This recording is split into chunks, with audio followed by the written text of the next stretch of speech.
Salut les amis, je suis ravi d'être à nouveau parmi vous. Et si nous parlions cinéma, et plus particulièrement si nous parlions de Guillermo del Toro. En effet, vous pouvez voir son dernier film, son 10e au cinéma, en l'occurrence La Forme de l'eau. Guillermo del Toro est un passionné de fantastique. À l'instar de John Carpenter, de Wes Craven, George Romero et Tim Burton, il n'a de cesse d'explorer des thèmes qui lui sont chers à travers certains mythes du cinéma fantastique. Pour vous parler de La Forme de l'eau, eh bien, vous pourrez le voir sur une prochaine vidéo. Aujourd'hui, nous allons revenir sur la carrière de ce metteur en scène. En fait, tout commence en 1993 avec Cronos. C'est un premier film où Guillermo del Toro revisite le mythe du vampire. Il parle de la jeunesse éternelle, mais également de certains de ses thèmes favoris, tels que le monde de l'enfance par exemple, ou encore sa fascination pour les insectes. Pour un premier film, il fait déjà preuve d'un énorme talent. Certes, il y a quelques défauts, mais le film est très bien réalisé et surtout, on sent venir le futur metteur en scène qu'il sera. Il fera la connaissance de Ron Perlman, avec qui il va entreprendre une fructueuse collaboration. Ron Perlman que vous connaissez pour Le Nom de la Rose ou la Guerre du Feu de Jean-Jacques Hano. Avec ce premier film, eh bien, il entre déjà, on va dire, dans la cour des grands quand même. Car un gros studio va s'accaparer Guillermo del Toro et lui proposer en 1997 Mimic. Un film avec un virus en fait qui décime des gens et des scientifiques vont trouver un remède, mais le remède va s'avérer encore plus dévastateur que le virus principal. Avec ce film, Guillermo del Toro a de très gros problèmes avec le studio. Une mésentente qui va aboutir à un film certes efficace mais sans grand intérêt, car il a été remonté. Plus tard, il y aura une autre version, mais le mal est déjà fait.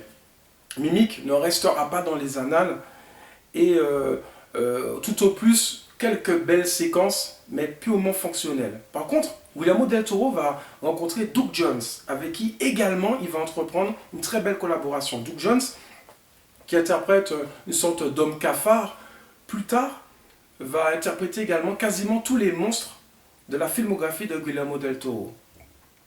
Mais c'est surtout en 2001 que ce metteur en scène va rentrer dans la cour des très grands. En effet, avec L'Échine du diable, il signe un conte horrifique exceptionnel. Brillamment mis en scène, il place son film dans un contexte historique et le fera plusieurs fois plus tard dans sa filmographie. En l'occurrence là, nous sommes lors de la guerre d'Espagne. Avec L'Échine du diable, Guillermo del Toro explore on va dire le surnaturel, le film de fantômes. Mais il y a un thème très fort dans ce film, c'est celui de l'enfant confronté au monde des adultes. Et pour Guillermo del Toro, les monstres ne sont pas vraiment ceux qu'on croit. L'apparition notamment fantomatique d'un des enfants dans ce film, eh bien, suscite beaucoup d'intérêt. Mais la monstruosité est plutôt en nous, les êtres humains, les hommes en fait. Et donc Guillermo del Toro fait preuve d'un énorme talent avec L'Échine du diable. Suite à cela, eh bien, il va retourner dans le mythe, avec le mythe du vampire. En l'occurrence, il va adapter une bande dessinée de Marvel, avant son cinématique qu'on peut voir actuellement, avec la suite de Blade. En effet, Guillermo del Toro succède à Stephen Norrington, mais fait preuve de talent, mais démesuré en quelque part. En effet, il va revisiter Blade de fond en comble, faisant de ce film un film d'action décomplexé, totalement fun, avec des scènes de combat parfaitement chorégraphiées par Donnie Yen, qui va également faire partie de la troupe du film, et également Ron Perlman, que Guillermo del Toro va retrouver. En fait, ce qui rend fascinant dans Blade 2, c'est cette cette précision qu'a Guillermo del Toro à vouloir s'attarder sur les seconds rôles ou les méchants.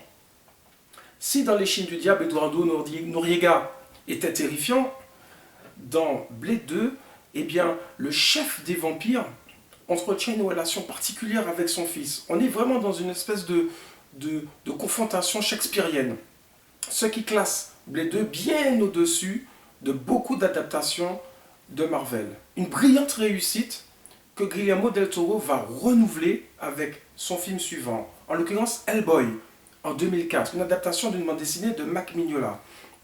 Ron Perlman revient dans le rôle principal, et encore une fois, il va placer son film dans un contexte historique, en l'occurrence celui de la Seconde Guerre mondiale. Ce qui fait la force de Guillermo del Toro, c'est que ces contextes historiques influent sur les personnages. Et donc, del Toro va livrer un film également décomplexé, fun, avec un humour bienvenu, pas du tout lourdingue, et des scènes d'action également parfaitement chorégraphiées. C'est un film d'une beauté plastique monumentale, car on sait que Guillermo del Toro est aussi un passionné d'art pictural. Parfois, si vous faites des arrêts sur image, vous verrez que ces plans sont de véritables tableaux. Et la vision de l'enfer dans Hellboy est particulièrement bien retranscrite. Avec ces deux brillantes réussites, Guillermo del Toro va revenir au cinéma un peu plus, on va dire, un peu plus d'auteur. Ce qui fait qu'il est constamment entre le cinéma purement fun commercial et ce cinéma d'auteur qui fait également sa force. Il va rentrer encore plus dans les très grands metteurs en scène. Excusez-moi. En fait, avec le labyrinthe de Pan, il va à nouveau exploiter les thèmes qu'il avait déjà utilisés dans Les Chines du Diable. On est toujours lors de la guerre d'Espagne, et avec le labyrinthe de Pan, il va continuer d'explorer l'univers de l'enfance confronté à celui des adultes. C'est un conte féerique et qui joue beaucoup sur cet aller-retour entre l'onirisme et la réalité. Encore une fois, le monstre n'est pas celui que l'on croit. Et Doug Jones, avec qui il avait déjà collaboré précédemment, notamment, j'avais dit sur Mimic, où il faisait un homme cafard, eh bien, il va le retrouver dans Hellboy également, puisqu'il fait Abbé Sapiens, un homme poisson. Tiens donc, c'est un récidiviste, lui. Et donc, avec le labyrinthe de Pan, eh bien, Guillermo del Toro, avec Doug Jones, donc, va interpréter le rôle d'un monstre fascinant, le Faune, qui en fait est une représentation de l'univers de cette petite fille. Brillamment mise en scène, particulièrement bien réalisée, comme je disais, d'une beauté plastique confondante. Le labyrinthe de Pan est un chef-d'œuvre. Après ce film, Guillermo del Toro va revenir à Hellboy 2. À cette fois-ci, il va, on va dire, explorer un peu plus les personnages qu'il avait déjà utilisés dans le premier film. Tout comme ce premier film, Hellboy 2 suit les mêmes pas. Décomplexé, parfaitement réalisé, superbe visuellement. Franchement, jusqu'à aujourd'hui, c'est un sans faute.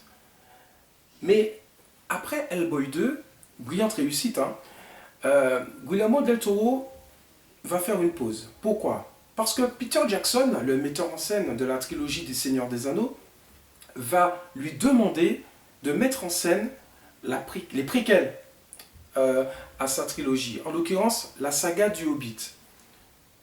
Avec Peter Jackson, Guillermo del Toro va s'atteler à la scénarisation de cette trilogie. Mais des problèmes de studio feront que Guillermo del Toro va finalement jeter l'éponge. Peter Jackson va reprendre son bébé et réaliser cette trilogie que l'on connaît. En l'occurrence, Un voyage inattendu, La désolation de Smaug et La bataille des 5 armées. Mais 4 ou 5 ans vont s'écouler entre donc, Hellboy 2 et le retour fracassant de Guillermo del Toro au cinéma. En fait, il va nous revenir en 2013 avec un énorme blockbuster, comme on les appelle aux États-Unis. En l'occurrence, Pacific Rim. Avec ce film, vous direz, oui, c'est encore une histoire de robot qui détruit tout, un peu à la Transformers. Eh bien non, car on est loin, très loin, de la saga de Michael Bay. Ce dernier s'évertue à vouloir absolument tout détruire sur son passage. Encore et encore et encore. Guillermo del Toro, lui, va s'attarder d'abord sur les personnages. En effet, Pacific Rim est une brillante réussite, un blockbuster bien au-dessus de la moyenne, encore une fois, grâce à cette persévérance de Guillermo del Toro à vouloir nous faire s'attarder sur l'émotion que nous inspirent les personnages. Et donc forcément, les robots également, on va s'y attacher. Car sans l'être humain, eux ne fonctionnent pas. C'est un spectacle total avec, encore une fois, des thèmes qui lui sont chers. Et Guillermo del Toro va rentrer de plein pied dans ce qu'il sait faire de mieux, c'est-à-dire le cinéma à la fois d'auteur et le cinéma commercial. Après Pacific Rim, Guillermo del Toro va revenir, on va dire, au cinéma surnaturel, avec Crimson Peak. Crimson Peak est brillant dans sa mise en scène. Tout au plus, on pourrait lui reprocher un petit peu trop d'être un petit peu trop hermétique émotionnellement. Mais surtout avec Crimson Peak, il va livrer un film d'une beauté hallucinante. Certes, il revient encore une fois à des thèmes qu'il a déjà utilisés. Mais Guillermo del Toro est un metteur en scène extrêmement généreux dans ce qu'il propose. Ses intrigues sont souvent fascinantes, très travaillées. Encore une fois, il est dans un contexte historique, puisque nous sommes au 19e siècle. Et donc avec Crimson Peak, eh bien, il revient à ce cinéma d'auteur qui avait fait toute sa force dans Le Labyrinthe de Pan ou encore Les Chines du Diable. Guillermo del Toro, après Crimson Peak, nous revient avec La Forme de l'eau. Vous connaissez pas Guillermo del Toro? Ben, c'est le cas maintenant. La Forme de l'eau, c'est pour une autre vidéo. En attendant, ben, allez le voir au cinéma. Allez, salut!